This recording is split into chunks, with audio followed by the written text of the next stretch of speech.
Madam చెప్పండి, Delhi airport లో మాధవిలత అక్కడ ప్రేయర్ రూమ్ లో వెళ్ళి ప్రేయర్ చేయడాన్ని చాలా మంది తప్పుపడతా ఉన్నారు. ఎందుకు అసలు ఆ ఇష్యూ? ఇప్పుడు చూడండి, ముస్లిం వాళ్ళు అంటే ఇప్పుడు ఢిల్లీ ఎయిర్పోర్టే కాదు, వాళ్ళు ముస్లిమ్స్ అనేవాళ్ళు ఎక్కడైనా ప్రేయర్ చేసుకుంటారు. ఎక్కడ మనకి ఇప్పుడు చూడండి, ఇప్పుడు ఒక్క పొద్దులు ఉన్న వాళ్ళు మొన్న చూశాను నేను, పాపము ఒక గ్రౌండ్లో పార్కు దగ్గరకు వచ్చినా కానీ ఒక గ్రౌండ్లో మట్టి రోడ్లలో కూడా వాళ్ళకి టైము ఎక్కడ దొరికితే అక్కడ వాళ్ళు నమాజ్ చేసుకుంటారు. అలాంటిది ఈమె పోయి అదే టయానికి అక్కడికి పోయేసి దుర్గాదేవి ఏదో మన అమ్మవారిది అదేదో చదువుకుంటూ కూర్చుంది. ఆ టైంలో వెళ్ళాల్సిన అవసరమా? పోనీ వీళ్ళ ప్రేయర్ అయిపోయిన తర్వాత, వీళ్ళ నమాజ్ అయిపోయిన తర్వాత ఆమె చేసుకోవచ్చు కదా. మళ్ళీ ఇది కావాలని చేసినట్టు కదా. నాకైతే అది కావాలని చేసినట్టు. ఎప్పుడు ఏంటంటే ఆమె ముస్లిం వాళ్ళని టార్గెట్ చేస్తూ మాట్లాడుతుంది, టార్గెట్ చేస్తుంది.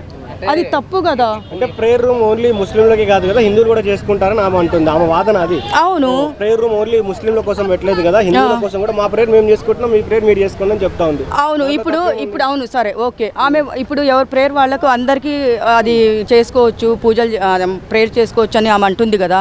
మళ్ళీ వీళ్ళది అయిపోయిన తర్వాత వాళ్ళు పోయి చేసుకోవచ్చు కదా. వాళ్ళు పోయి చేసుకోవద్దని ఏం అనట్లేదు, కానీ వీళ్ళు చేసేటప్పుడు ఆమె పోయి అక్కడ కూర్చొని అదే పనిగా చేసుకోవడం అంటే అది టార్గెట్ చేసినట్టు అనిపిస్తుంది నాకు. అంటే మతాలు ఇక్కడ అందరు సమానమే, హిందూ ముస్లిం ఏంటి అనేటట్టు ఆమె అనుకుంటున్నాను. వీళ్ళు ఏంటంటే నాయన, నేను ఒకటి చెప్తాను, నమాజ్ చదువుకున్న వాళ్ళు చిన్నగా మనసులో చదువుకుంటారు. కానీ మన హిందూస్ ఎట్లా అంటే మంత్రాలు చదివినా ఏదన్నా చదివినా కానీ వాళ్ళకి గట్టిగా చదివే అలవాటు. కానీ ఈ నమాజ్ చదువుకునే మనసులో చదువుకునేటప్పుడు మనం వెళ్ళేసి నేను అక్కడ మంత్రాలు చదివానంటే వాళ్ళకి నమాజుల్లో డిస్టర్బెన్స్ అవుతుంది. కొంతమంది దానికి ఒప్పుకోరు. అందుకని కొంతమంది ఏం చేస్తారంటే చూడు కావాలనే వీళ్ళు మనకి ముస్లిమ్స్ అని చెప్పేసి టార్గెట్ చేసి ఇలా చేస్తున్నారని చెప్పేసి ముస్లిమ్స్ కొంతమంది మండిపడతారు. దానికి ఏం చెప్పాలి సమాధానము? ఇప్పుడు ఒక మహిళను చూడకుండా చాలా మంది సోషల్ మీడియాలో మాధవిలతను ఇష్టం వచ్చినట్టు తిడతా ఉన్నారు. పరిస్థితి కనిపిస్తూ ఉంది. ఎందుకు ఒక మహిళ అంటే తను ప్రేయర్ చేసుకోవడం తప్ప, తను ప్రేయర్ చేసుకుంటే ఇంతమంది అంత గలీజ్గా తిట్టాలని కూడా చాలా మంది అడుగుతున్నటువంటి పరిస్థితి. మాధవిలతను తిడుతున్నారు ముస్లిమ్స్. అంటే వీళ్ళు ఎట్లా ఉంటారంటే, మాకు భక్తి ఎక్కువ, మేము నమాజ్ చదువుకునేటప్పుడు ఎవరు డిస్టర్బెన్స్ చేయకూడదు. నమాజ్ అయినా కానీ మసీదుల్లో కానీ నమాజ్ చదువుకునేటప్పుడు ఎవరు డిస్టర్బెన్స్ చేయరు. కానీ ఎవరన్నా సడన్గా వచ్చారంటే వాళ్ళని తిట్టేస్తారు. అదొకటి అలవాటు అయిపోయింది వాళ్ళకి. ఇంకోటి ఏంటంటే, ఇప్పుడు మేము నమాజ్ చదివేటప్పుడు మీరు రాకూడదు, మేము మాదైపోయిన తర్వాత మీరు చేసుకోవచ్చు కదా, అందరం చేసుకుంటాం అన్నప్పుడు ఆ తర్వాత మీరు చేసుకోవచ్చు కదా అనేలాగా వీళ్ళు మాట్లాడుతున్నారు.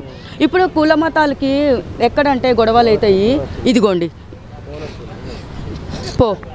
ఫస్ట్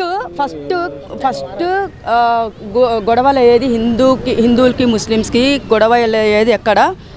ఏదో ఒక చిన్న పాయింట్, ఆ పాయింట్ పట్టుకొని ఇప్పుడు మత కల్లోలు అని చెప్పేసి, గొడవలు అని చెప్పేసి, మీరు ఎక్కువ కాదు మేమే ఎక్కువ అని చెప్పేసి వీళ్ళు గొడవలు పడడం జరుగుతుంది. ఇప్పుడు ఆమె ఏంటంటే, నాకు ఒకటే చెప్తున్నా నేను, ఆమె కొంచెము మన ముస్లిమ్స్ అంటే పడదు. టార్గెట్ ఎప్పటికి ఆమె ముస్లిమ్స్ అంటే ఆమెకు మామూలుగానే బీజేపీ లీడర్ కాబట్టి ఆమె ముస్లిమ్స్ అంటే వాళ్ళకి పడదు. నేను ఉన్నట్టే చెప్తున్నాను.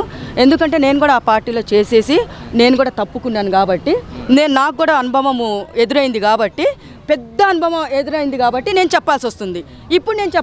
ఇప్పుడు కూడా నోరిప్పకుంటే బాగుండదు. నన్ను కూడా టార్గెట్ చేశారు కాబట్టి, ఒక ముస్లిం అమ్మాయిని నన్ను ఎలా టార్గెట్ చేశారో నేను దెబ్బతిన్నాను కాబట్టి నేను మీకు చెప్తున్నాను. అందుకే ఈరోజు మీకు చెప్తున్నాను కాబట్టి మీరు ఇంకా దీన్ని కూడా నోట్ చేసుకోవాలి. ఎట్లా అంటే కించపరిచేలాగా మాట్లాడతారు, తక్కువ క్యాస్ట్ లాగా వాళ్ళు ముఖం మీదే చెప్పేస్తారు. అది నేను పడ్డాను, ఎందుకంటే నన్ను అన్నారు కాబట్టి నేను పడ్డాను కాబట్టి దాంట్లో నుంచి నేను తప్పుకున్నాను. 1 year నేను తిరిగాను తెలుసా. పాదయాత్రలు చేశాము, ర్యాలీలో పాల్గొన్నాము, అన్ని ప్రూఫ్స్ ఉన్నాయి నా దగ్గర. నేను ఎంత నరకం అనుభవించానో నాకు తెలుసు. అందుకని మీరు ఇప్పుడు ఆమె బీజేపీలో ఉంటుంది కాబట్టి ఆమె ముస్లింలనే టార్గెట్ చేస్తారని నాకు తెలుసు.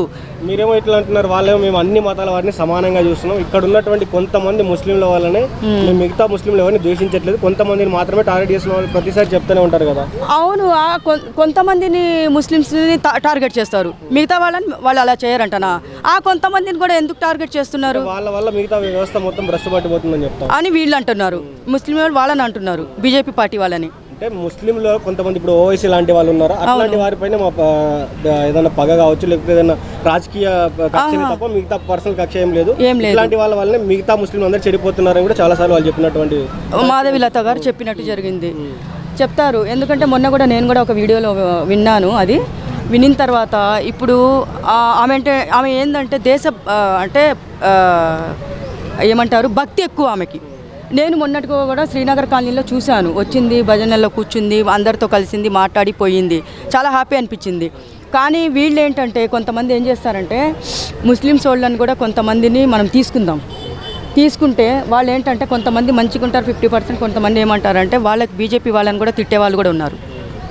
వాళ్ళు వీళ్ళని తిడతారు, వీళ్ళని తిడతారు, ఇద్దరు. ఎక్కడంటే మాకేంటంటే ఇప్పుడు మేము మొన్న రీసెంట్గా నేను విన్నాను, చెప్పాలో చెప్పొద్దో నాకు అర్థం కావట్లేదు.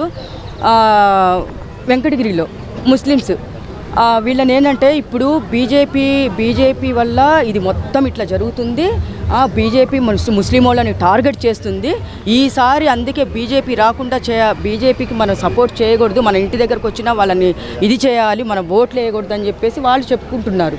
కానీ ఎవరు వేయట్లేదు, కానీ ఎప్పుడు గెలవదు అది. నాకు తెలిసిన వాళ్ళు ఉన్నారు, వాళ్ళు వచ్చి అడిగినా కానీ వాళ్ళు వేయరు.